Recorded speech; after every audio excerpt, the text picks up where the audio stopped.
Hi HR Nation, it's Chris Rainey. Welcome to HR Leaders, the show where we interview today's most successful and innovative HR practitioners 5 days a week.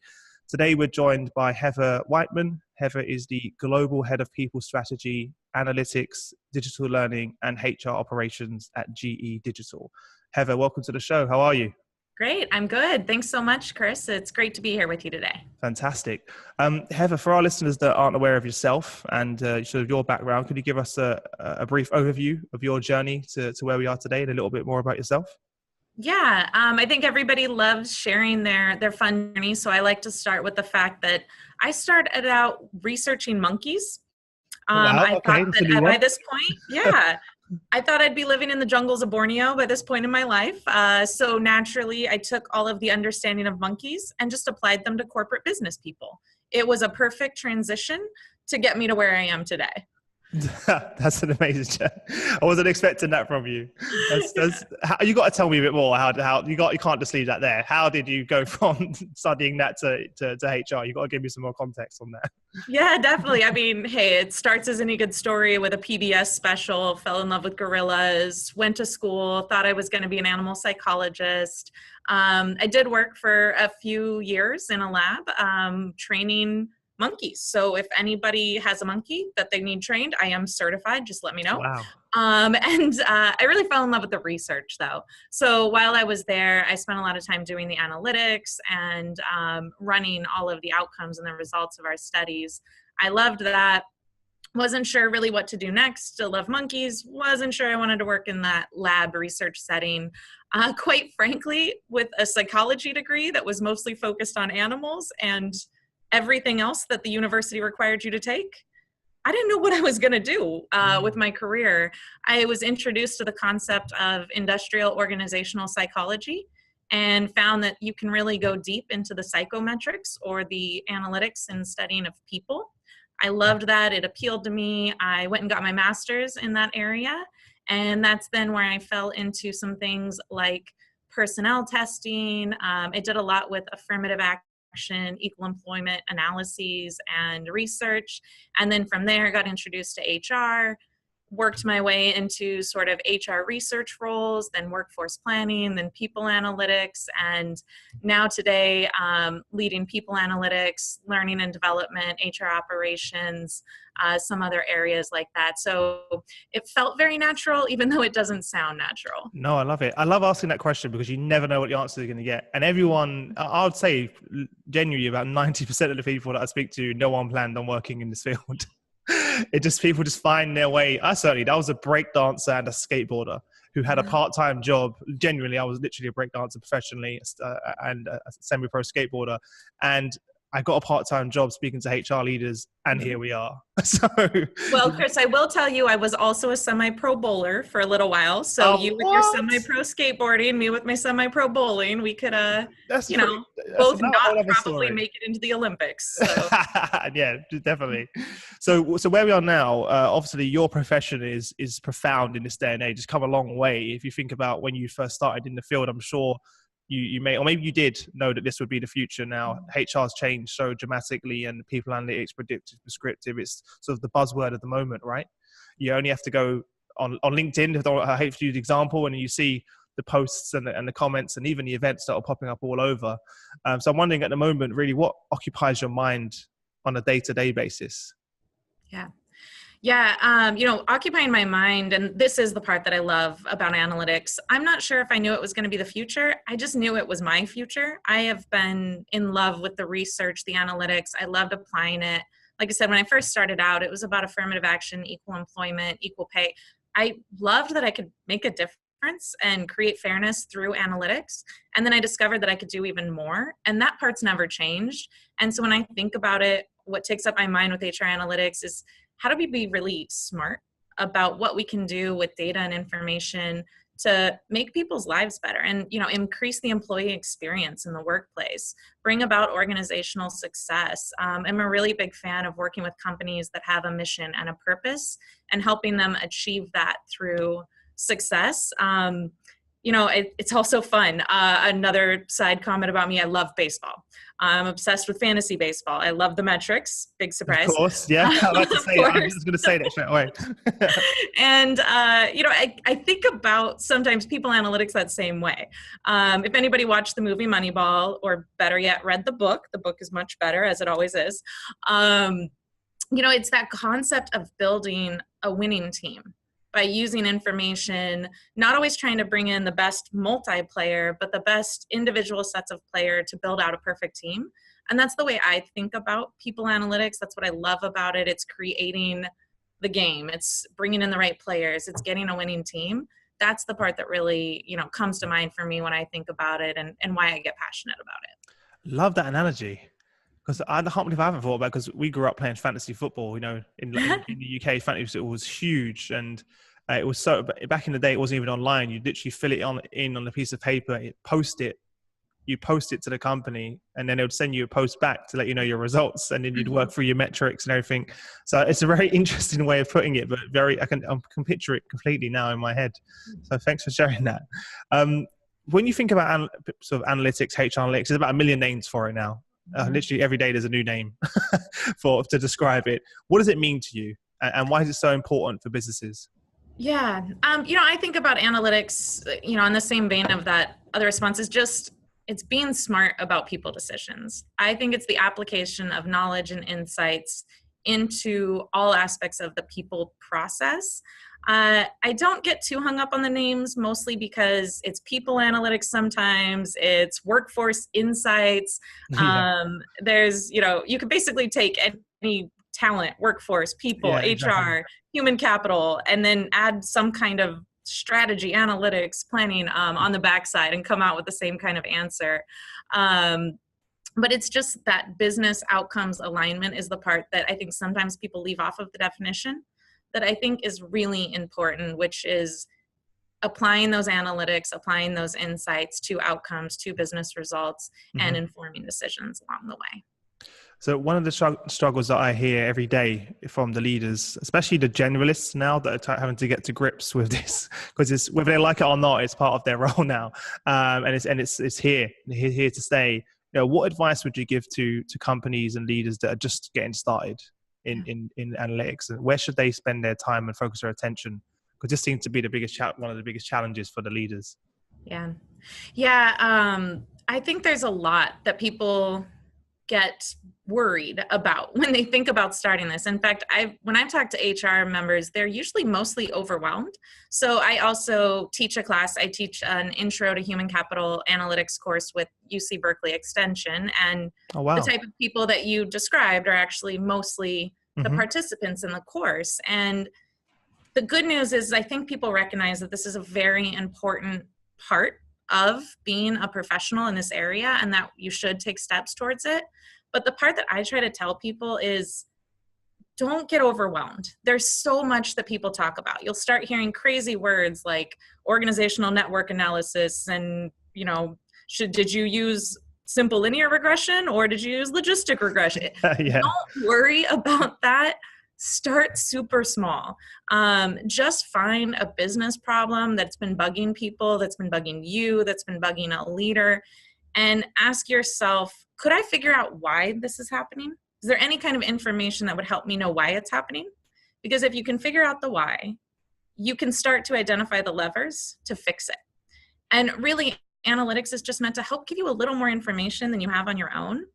I don't tell people to go out and get fancy software. You can get pretty far with Excel or numbers if you're a Mac user. And you can use that to look for patterns. You can look for data, but don't let it intimidate you. Don't be afraid to start. And I think the biggest thing too is never put analytics before the strategy or the outcome.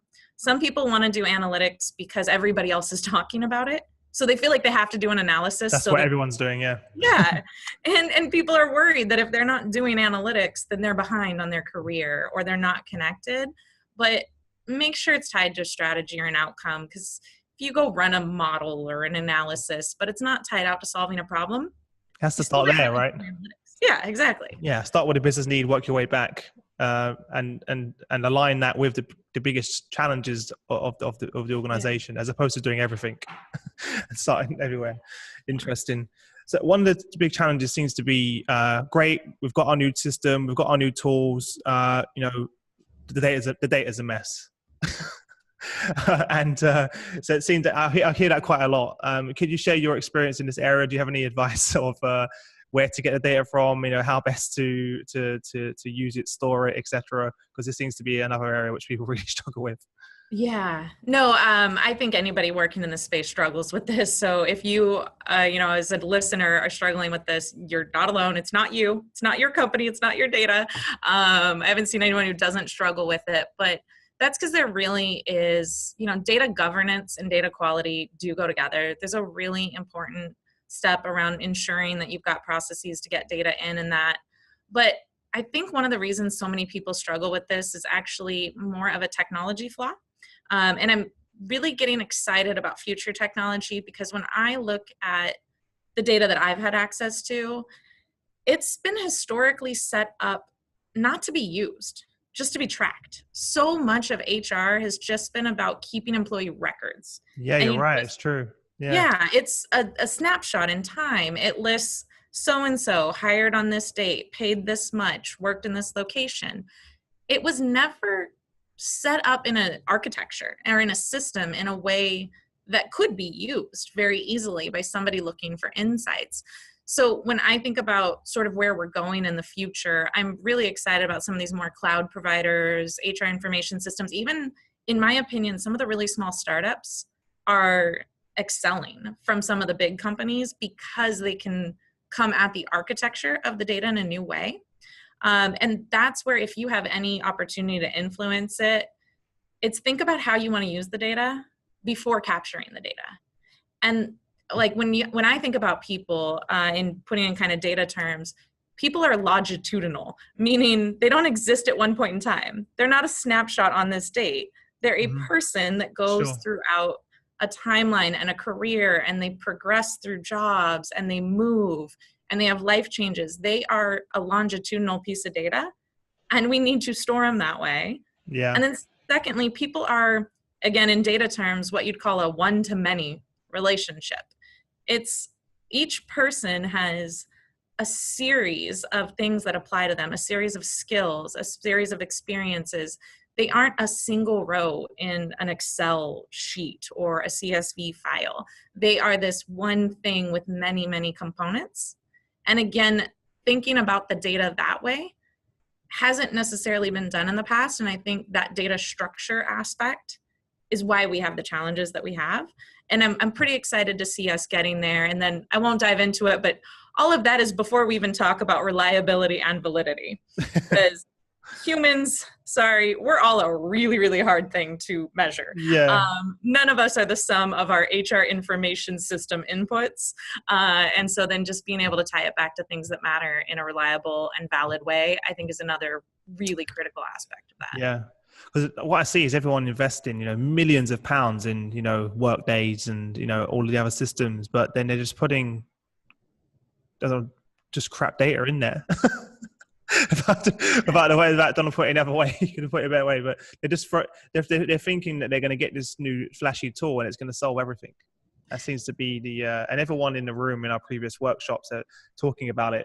I don't want to bash on Workday, but a lot of people in the room are like, who's with Workday? Half the room put their hand up, most people with Workday. These are CHROs, global brands of 100,000 plus, and every single HR lead in the room had a challenge. And most of them were aligned on that, but a lot of it was to do with the data going into the system, and then actually how to make sense of it as well. It's really overwhelming. So I think this is something that is going to be a big shift for practitioners as well. In terms of the skills as well, because this is now requiring traditional HR teams are not set up for this, right? The skill sets don't exist in their teams. So I'm just wondering, what does your team look like within your organization in terms of the structure? And what advice would you give to HR leaders in terms of finding the right skills? Because a lot of them, they don't need to go all in straight away and build an entire, 10, 15 person team. What advice would you give them to get started and to build their teams out in this area? Yeah. So I actually have a very small people analytics team. So I have a broad team that is, of course, I'm going to like it. So I'm going to speak very positive. Everybody might have their own structure, but within my team, I have a mix. So I have only a couple people focused on specifically analytics. So I have an analyst and a data science intern. That's it. That's the entire team. You just shocked everyone now listening. Yep. And I would probably put some of the analytics and the outcomes that we've been able to drive up there with the best of them. And it's because we only focus on business outcome items. So you don't need 20, 30 people. Measure everything. Yeah. Mm-hmm. You need a small team to measure the critical few things. But the other part that is in my team that I think helps make that possible is I also have the HR operations team as a part of my team, which means that going back to the previous question on data quality and governance, on the same team as those who are using the data are the members of the team who are doing the data governance, who are doing great. Quality, who are inputting that so that we can have a trust in the data, that it's aligned. We have a really detailed, alignment with structures and pays and organizations. And so I think that's a critical piece of being able to have such a small people analytics, is having the governance, the reporting in it. Also in my team, I have a focus around integrated talent management. And that is really the concept of taking the people analytics outcomes and applying them in the organization. So that's learning from the analytics where we have skills gaps, and then literally going and implementing a strategy to hire specifically for those skills. And then going and implementing a strategy for learning and development, or to do an org design or resource allocation. So in addition to the analytics, we have a process and a person to implement the insights into the talent management process. Is that like your business partner almost? We happen to have it separate, and it's because it's really part of this broader project and something that I've been really passionate about, that we just happen to call integrated talent management, which is just an HR term everybody uses. Sure. But it's just really about being able to apply, and then they partner with the HR business partner to really implement it.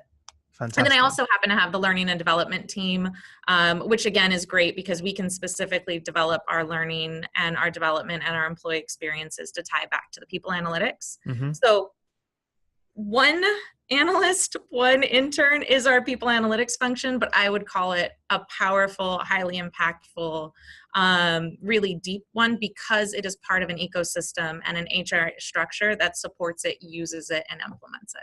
Yeah, you're focusing on the business needs, the strategic, the most important areas, as opposed to doing everything at sort of 50%, which doesn't make much sense. What about because one of the things that I hear a lot is the mixture between soft skills, hard skills. It's very hard to find a senior analytics leader that has both, from what I hear.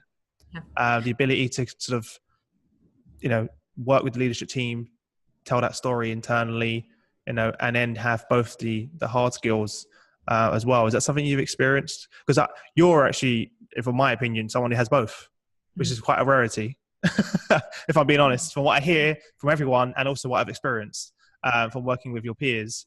Just wondering what your thoughts are on that, because it seems to be tough. Yeah, no, I mean, I do agree. I do think it's rare. So I started with statistics. I love statistics.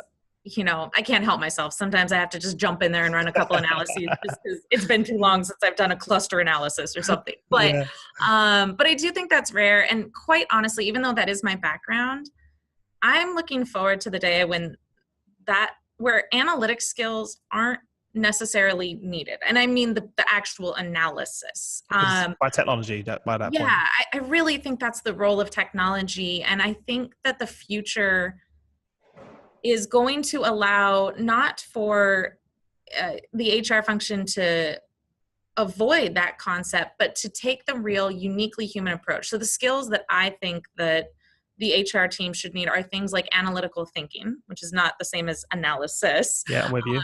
Business acumen, critical thinking, curiosity, creativity. If a person is thinking with that research mind, if they are approaching everything with, why is that happening? How could we change it? What should we do? They will use the data. And I do think the technology could help get that data to them in a way that can be digestible and let them focus on the uniquely human skill of being an HR professional. Yeah. But an HR professional who can be based in facts and have information and exactly. feed it. It's what they've wanted for so long. Because everyone always said, HR in the boardroom, that whole story, right? And coming to the table with, facts, figures, and the analytics. We saw every single function in the company go through this process. We saw sales go through it to become more digital. We saw marketing go through it to become more analytical and digital. And then now we're seeing HR in that journey. So it's very, very interesting. And that's a big battle and debate we used to, human versus machine, right? We're hearing this all the time. I did a post recently with Dave Orick, and it was one of our most viewed posts ever. And it was talking about exactly what because that's the fear. When a lot of the HR leaders think about technology, they don't think about it the way you just put it, which is actually how I think. I see technology as an enabler for them to empower them to make better decisions. And the skills that they have at the moment are actually perfect in order to actually deliver that into the organization. I honestly think that's true. And I know that people get afraid, and not just in HR, but in all functions. They talk about, will automation take away jobs? I fundamentally do not believe it will.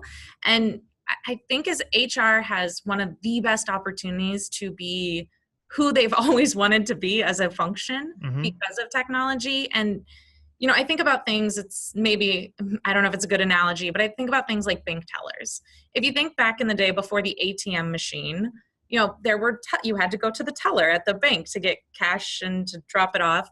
And then the automatic teller machine or cash machine came on, and everyone thought that all of these poor tellers would lose their jobs. And in fact, there's still a wonderful, thriving industry around tellers. And what I would say is they are now more partnering with their customers. They are now customer advocates, because that's true, yeah. People in line aren't just coming to get some cash and drop off some cash. Yeah. They're doing that at the ATM, and they're coming in to have a discussion, to get insights, to get help, to talk through something that's more challenging, that's more difficult, that only a human can help them with. And I believe that's where HR should be and will be.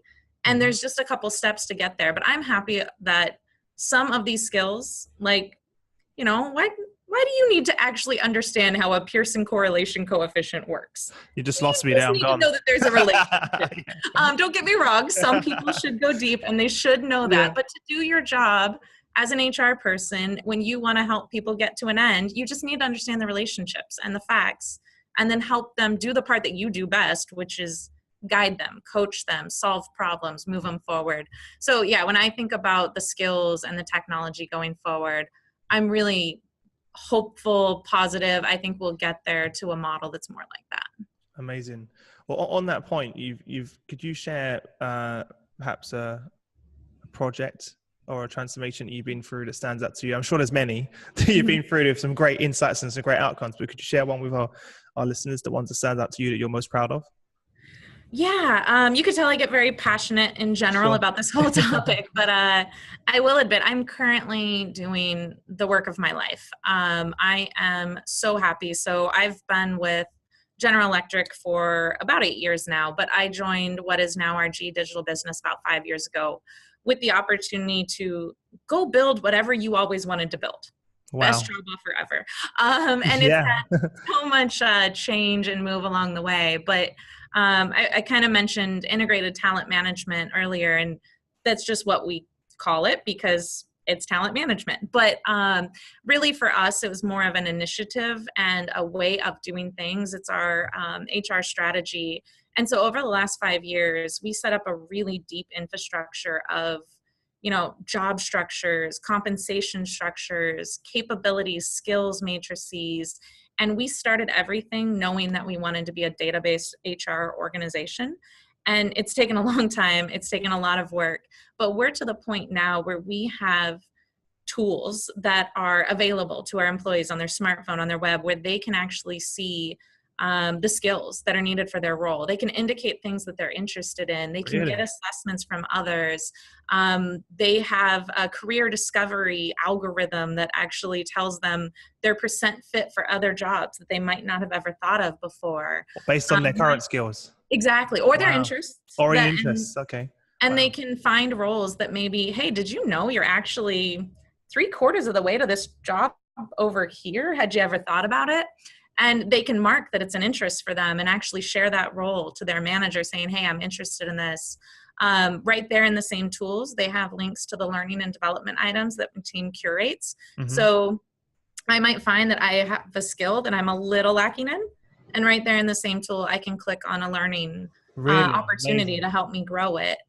And then in aggregate, we never, ever look at any individual level employee data. It's a philosophy and a policy for us. I'm very much one of the do no harm with data advocates. So, but in aggregate, my team's able to look for trends and patterns. So we're able to see what are the most in-demand jobs? What skills are we lacking the most? We actually take the same skill data that we learned and we use that directly into our structured interview process to make sure that we have, you know, an unbiased, fair, structured interview process that will tie back to goals. And we have, I think, something right now in the ballpark of over 40 million data points just on our employee setup and process. And it's because it's been a slow build where every few months we've added some abilities, we've added some features, and because we really built everything with our employees. We asked HR to do nothing other than to check in on and validate process. So when I talk about skills or jobs, everything that we've built was completely built by our employees. Literally, software engineers defined the skills that were needed for software engineers. Amazing. They set the expectations for what it means to be a good software engineer here. And they measured how good we are at software engineering. That's great. Yeah, so it's been a really good process that brought in a lot of employee experience, a lot of change management, built with the concept of data to start. So I think that's something that I'm really proud of. And now that we've been a couple years into it, we're able to look at trends. We're able to identify things like what of our learning offerings actually did help somebody grow that skill within 9 months or so. Which skills actually lead to higher productivity or higher, quota and for the business. And so being able to do that now, I feel like we're able to be that deep, deep partner with the business, which is a big area that I like to focus on and really proud of with this team. I don't even know where to start. I've got too many questions going on my head. That sounds amazing. It sounds amazing. Do you have a name for this whole system? No, we're terrible at naming things. Oh, you don't? So, actually, I'm like, how do I not know about this? Okay. It's a process. I mean, a lot of people like to say, hey, what's the technology? And quite frankly, and this is something I'd recommend to everybody else, is never let the technology be the first step. You need a strategy, you need a process, and then technology that supports it. Mm-hmm. But it's really our strategy. And, you brought up the comment about terms earlier. I'll tell you, I actually started calling it strategic workforce planning when we started. Yeah. And it was horrible because everybody wanted to know why I wasn't showing up to show them a attrition prediction model, because apparently that's was the hottest thing going on in workforce planning at the moment. Yes. And so we had to change the name. We just went to integrated talent management because that's another generic HR term that just means talent management that's truly integrated, compensation, learning, recruiting, org design. And because we didn't know what else to do, we just used the initials. So we officially call it ITM. And our employees have no clue what ITM stands for. Oh, they don't. It's ITM. It's fine. Just ITM. It's yeah. fine. That's amazing. Yeah. How many are all employees on this app? Yeah, so in digital, across all of the GE businesses, we have about 26,000 digital employees. It's completely voluntary. We do not mandate. Okay, I was going to ask that question. Yeah, completely developmental. Okay. We don't use it for any outcomes. And out of the 26,000 employees, we have about 19,000 who actively use it.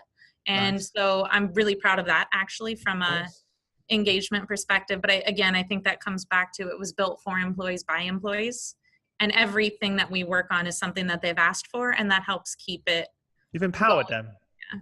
Yeah. You've empowered them for their own learning, their own career development. It's incredible because you don't really need to go for a big change, transformation, engagement piece when it's been built by them for them to empower their own learning, their own development. Of course, I would want to use it. Of course, you want to use it. What was the biggest surprise for you once you got people on it and people started using it? What was the biggest surprise that you was like, "Well, okay, I didn't expect that." I don't know what the biggest surprise necessarily. I'd say some of the interesting parts are just realizing how little we sometimes in HR actually know what our employees want. So I do know there were some things that I've had on my list to build for 2 years, and I've still never built them because, quite frankly, no employee has ever asked for them. And so sometimes you sort of have to understand that maybe you don't always know. So there has been some items that I would have always expected. Oh, of course employees would want this. Of course they want career paths or this or that. And then I learned that they don't, or, at least in my experience, certain things just aren't what people are going after. So I think there's continual surprises as we've been letting employees guide the journey a bit more, and then having to really listen to them and trust that they do know what they want for their own development and career. And we've been very pleasantly surprised with how much they teach us. So for example, we have a very structured job library that we use. We're a very big company. We need that. But what we start to realize is certain employees will indicate that they're interested in other skills or other roles, and they're teaching us about new jobs coming up. So we're starting to realize that this data person keeps connecting to all of these skills that a user design person has.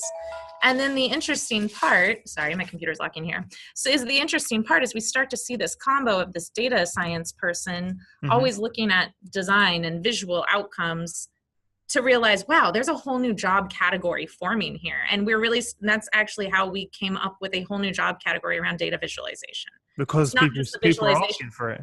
Exactly. And they told us that it was a new job, and we changed our job structure to match what was happening in the world. So interesting as well. It must be an amazing tool for your HR team from thinking about your talent strategy, making sure you can plan ahead and forecast the talent you're going to need for particular roles. It's all there internally, and it must be a nightmare for traditional companies to try and identify what talent exists within their organization. Now you have that powerful tool in your hands, and they're telling you, and you're letting them know. Do they get notifications as well saying you may be relevant for this job? Or no, we haven't gotten there yet. No, just no, not yet. Okay. So not yet, and I'll tell you the reason why is we're scared of being creepy. So we're a little... all right. Wait a minute. How do they know so much about me? Yeah, they're like, what do you... Because, there's always that fear. Like, employees always assume that, of course, you're looking at my individual level data. And the truth is we're not. We never look at it. But, we're worried that if we send that message... They might go, whoa. And the truth is like, well, we're not sending the message. We never looked. It's just something running in the background. Sure. So we've been a little cautious, I'll say, on data transparency. And that comes from a longer legacy history at our company of kind of compliance in other areas. So we're probably a little more cautious on how we communicate and share, because we want to make sure that employees feel safe. At least with this tool, the whole point is development and growth and career. And we put that above anything else. And so sometimes it means that we, walk the step a little more so they feel safe, so they feel like it's a good place for them to use and grow. It's a fine line, isn't it? And that's another thing people are concerned about, right? Obviously data privacy. And I've seen a few apps recently, that companies have built where, they're tracking their employees' health through the health apps, through the iPhone, through the watch, and they're like measuring, and they're like, well, if that new promotion comes up, are they going to give it to me, who's very unhealthy, or are they going to give it to Mike over there, who's, a CrossFit athlete? So I think that there are definitely things. And I've actually, I know an employee that works for a company, and he told me that exact story. It may sound like a joke, but he genuinely was concerned that he's not as healthy as the other guys. Maybe they might take into considerations. These are all things that people, but it was obviously an optional opt-in like your own. But I can understand why people are hesitant. But at the same time, the benefits. Yeah. Were you just talking about your own watch before the show? What's that? Oh, yes. You're talking about your own watch before the show. You wanted it for your running, to measure your running, and all of a sudden you're getting every single notification in the world sent to your watch. Yeah, this company is just welcome to have all of my personal data. It's fine. Well, on that point, before we wrap up, and talking about what the future holds, the technology, what effect do you feel that, I think we're already seeing it already, the impact that technology is having on HR, but where do you see this going a few years from now, and what do you think the world of HR will look like? Yeah, well, I kind of talked a little bit about that earlier in how we're there, but I would say, I have an HR operations team and focus, and I'm honestly most excited about that. You'd think it'd be on the analytics and the more advanced side, but quite frankly, I think people already see the possibility there.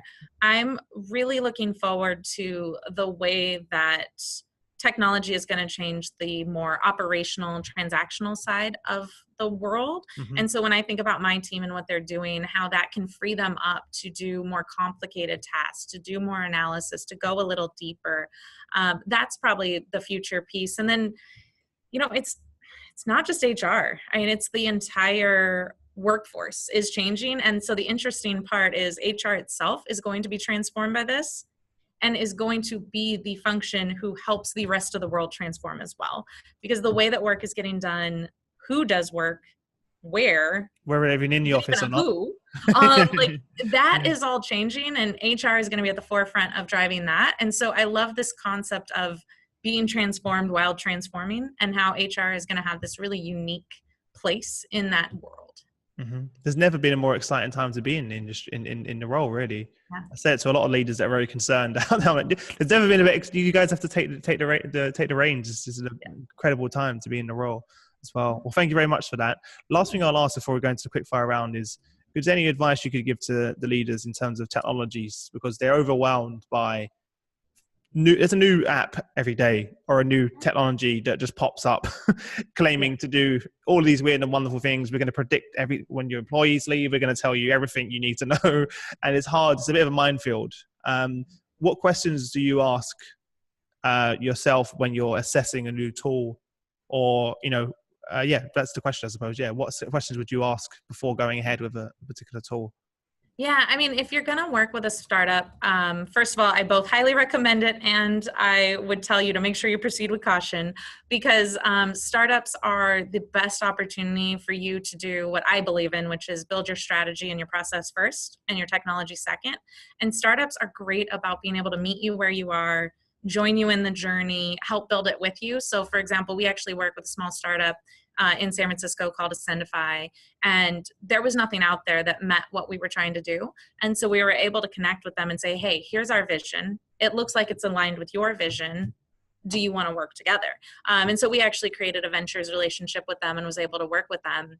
But, you've really got to think about the maturity and the level of your organization too, because if you are a massive enterprise infrastructure company, which is the case for me, that will pose a lot of challenges to work with that kind of system.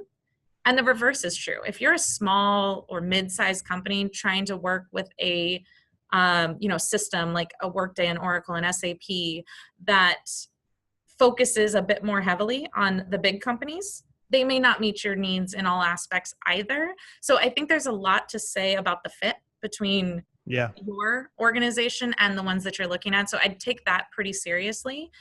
People tend to like to either gravitate toward the big company because other companies use them. Yeah. But that's not always a good thing. And then, sometimes some of the big companies will want to work with a startup because they're so used to getting what they want that they just want to work with a startup so they can get what they want. But then they have to kind of work through, hey, that means it's going to be things are just going to not work sometimes. Integrations are going to be messy. Like stuff happens when you're building from scratch. And so I think those are some things to keep in mind as looking into it. Fantastic. Great. Well, look, at least that's quite nice onto the quick fire round, where I'm going to ask you 5 questions and you have no longer than 30 seconds to give us some amazing answers. Are you ready? Yes.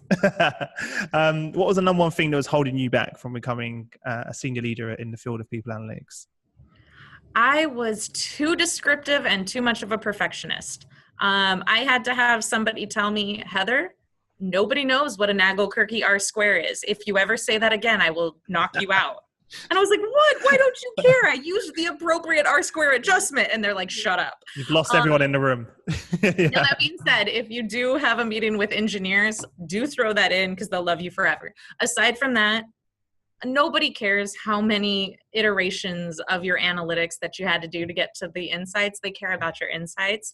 And I'll be honest, that took me longer than it should. Sure. It wasn't until that stage that I could actually start leading and having an impact rather than just being a data person. Amazing. I think that's a very important piece of advice. Thank you for sharing that. What's the best piece of business advice you've ever received? Yeah. It's not going to sound like business advice, but it made the biggest change in my career. Outsource every aspect of your life you are not passionate about. If you don't like cleaning, outsource it. Even if you have no money, it will make you more money in the long run to focus on your passions, to focus on your dreams. I actually got that advice when I was really broke, college debt, all sorts of stuff. And I thought it was the stupidest advice until I realized that you can go so much further in your personal life and your family life. And if your career, don't do the things you don't care about. Yeah. Somebody else cares about them. Let them do them. Yeah. Oh, it's an amazing piece of advice. And as a startup, that's something I take extremely serious so I can focus on the important tasks. So I solve it through technology, of course. So, my finances, my operations, the marketing, something like Zapier just takes away probably like a day's worth of manual tasks that I was doing before. And I just automate everything.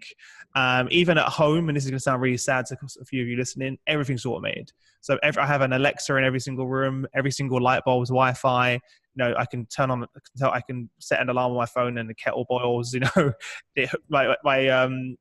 I leave the house, the sensor knows I've left. So my Hoover then hoovers the house. I order my shopping through Amazon that gets delivered every week. It sounds crazy to most people. Every morning I say, if I'm not going to ride into work, I'll just say out loud. I'm not going to say it because Alexa's going to talk in the background, but I'll ask Alexa to order me a cab and then I'll jump in the cab to work. So yeah, I completely agree with that one. It saved me so much time to focus on the important things as well. What's one book? More than one book, because I know you love reading books. Yeah. What books would you recommend, if there is one, for our leaders, and why? Yeah, I'm so quick on all the answers. I won't be as quick on this one, only because I do like reading. I always have about 2 or 3 books going simultaneously. I'm obsessed with audiobooks too. So, I would just recommend keep it going into your brain. Even if 75% of what you read leaves your brain, you'd be surprised the connections you make later. I read a mix. I think literally right now I'm in the middle of 3 different books. I don't say necessarily recommend because I'm not all the way through, but I'm being a little precocious and I'm trying to read The Grand Design by Stephen Hawking. It's surprisingly accessible. We'll see if I can make it through. And then there is a book that I'm, again, only a couple chapters into, but might be good for people, is a book called How to Measure Anything. And it's all about measuring intangibles in business. So I loved the title. It looked like a great opportunity. I'm a couple chapters in, looks really great. I think that is what we do, is try to measure intangibles. And then I'm also, the bedside one is a book called Be a Shortcut. It's by this guy, Scott Halford, who actually does a lot of training in our company. And it's all about how no matter what your role is, you can be a shortcut to someone by having the expertise that for somebody else, it might take them hours to get something done. They come to you, You're the 5-minute person. Nobody would ever dream of going to anyone else, and how you make yourself invaluable. Most of the way through that one, I'm really enjoying that. So I'd recommend Be a Shortcut, but really hundreds of books. Just always read, always be listening. Audiobooks are great. Libraries still exist. I go to them. They're great. Libraries still exist. It's true. Yeah. Fantastic. Well, I'll link them all in the description. They sound really interesting. I don't think I'm able to get through the Stephen Hawking one though. How many pages is that? A few thousand? No, it's not too bad. It's not too bad. I'm joking. Could you share an internet resource that you use to increase productivity, stay up to date with current events? I don't use a lot of internet resources. I was telling Chris, I'm annoyed that my phone sends messages to my watch because I like disconnecting a little. So I'm a paper pencil kind of girl, but I do listen to NPR. I have Alexas all over my house. I've named them all something different. So because they hear me sometimes cross rooms. And, I've got the NPR kind of going every week.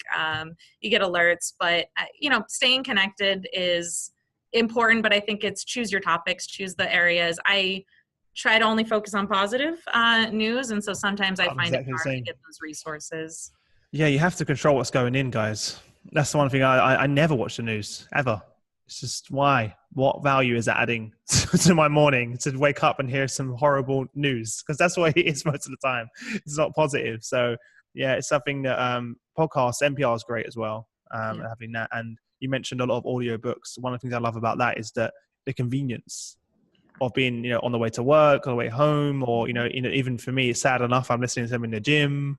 It's just a fantastic way. And you're right, you're not taking everything in, but there are nuggets that I sort of extract out of nowhere a week later, and I'm like, oh, that's really relevant to this current situation. So completely relates to you on that one. And then lastly, what's one thing about your business that most excites you today? Yeah. Change. So I'm with General Electric. It's over 120 something years old at this point. And it's always looked different from its very start. We've had so many shifts of business. We're going through a huge amount of change right now. Change, I know some people get change fatigue. I know it's hard. I know it can be disconcerting, but there is fun in ambiguity. There is excitement. When you're in this kind of role, when you're in HR, when you're in analytics, when you're in strategy and process, change is your opportunity. It's like people, that's exciting to me. So we're about to go through tons of change now, just as we have ever since I've joined and just as we have before. And that's exciting. I love the change. I love the opportunity that change brings.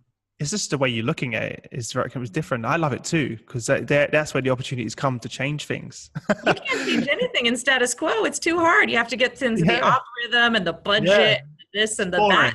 But when change comes, that's your moment. And if you jump fast enough, you get your chance. Yeah. And let's be honest, if you don't like change, you probably shouldn't be in this profession, guys.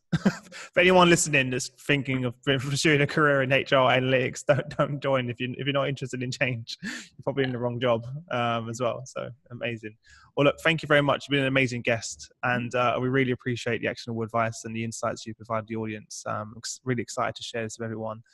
Before we sort of part ways, if there's one piece of parting guidance for our listeners, what would that be? And if our audience has any questions for you, what's the best way to get in touch with you? Yeah, I mean, find your passion. I hope people can hear in my voice that this is my passion. This is what I love to do. I found time on the side to go get my PhD in this topic because I'm passionate about it. And then the other part is find your passion inside your job. I hear a lot of people who are worried they're not in the right job because they think they're not passionate. I bet there is something in your job that you are passionate about. I bet there is the thing that you're the one everybody goes to. I bet there's the thing that it just drives you crazy when somebody does it wrong. That is your passion. You just didn't identify it yet. And so if I give anyone advice, it's follow your passion and everything else will just kind of come with it. And I don't mean go quit your job and run something else. I mean, you ended up where you are in some natural way. There's some passion available to you there. Mm-hmm. And what would be the best way for our audience to get in touch with you? Yeah, send me a note on LinkedIn. That's probably my best connection point. I am a very slow responder, but I check those messages. At least you warned everyone. Every so often, I will get to you eventually. Just know that I do check it. No problem. Well, look, that's all for today, guys. Thank you again so much for taking the time to join us. Guys, make sure you head over to hrdleaders.com. There you'll find all of the show notes on the episode. Everything we were talking about, we link there, timestamps, links to anything that's mentioned on there. Thank you again for joining us. And I wish you all the best until we next speak.